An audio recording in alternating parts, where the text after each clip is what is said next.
Non benchmark ઇન્ડેક્સમાં શેર્સના weightage પર સેબીનું નવું consultation paper જાહેર થયું છે. શું છે આ પેપરની વિગતો જાણીએ સહયોગી યતિન મોતા પાસેથી. યતિન, એ જણાવો સેબીના આ નવા કન્સલ્ટેશન પેપરમાં શું છે ખાસ? તો સેબીના કન્સલ્ટેશન પેપરની વાત કરીએ તો ઘણા બધા ચેન્જીસ સેબી જનરલી પ્રપોઝ કરતી હોય છે અને ઓબ્વિયસલી અગર આ કન્સલ્ટેશન પેપરની વાત કરીએ તો પબ્લિક ક્લિયરલી અહીંયા પોતાના સજેશન્સ આપે છે. એક નોન બેન્ચમાર્ક ઇન્ડેક્સના શેર્સના વેટેજને લઈને અહીંયા સર્ક્યુલર આવ્યું છે, જ્યાં જે ઇન્ડેક્સ હોય નોન બેન્ચમાર્ક એમાં ફક્ત 14 શેર હોય અને ઓછામાં ઓછા જે 14 શેર્સ છે તેમાં જે વેટેજ છે એ કોઈ એક પર્ટિક્યુલર સ્ટોકને 10%થી વધારે વેટેજ ન આપવામાં આવે.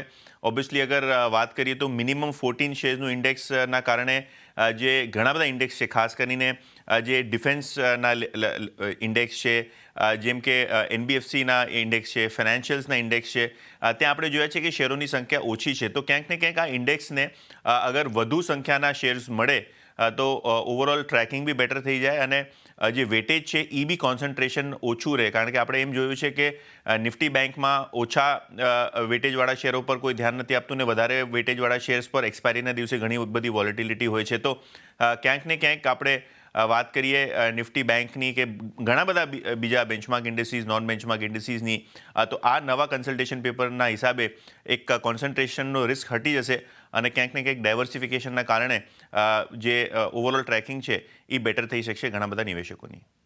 જી યતિન, આભાર આપનો આ સમગ્ર માહિતી માટે. તો ખાસ કરીને એક જે રીતે જોઈ રહ્યા છે તમે બેંક નિફ્ટીમાં જે weightage HDFC bank, ICICI bank, SBIનું પણ તમે જે રીતે સ્ક્રીન પર જોઈ રહ્યા છો, એક ફોકસ અહીંયા પણ આપણે બનતું દેખાશે. પરંતુ એ સાથે સમય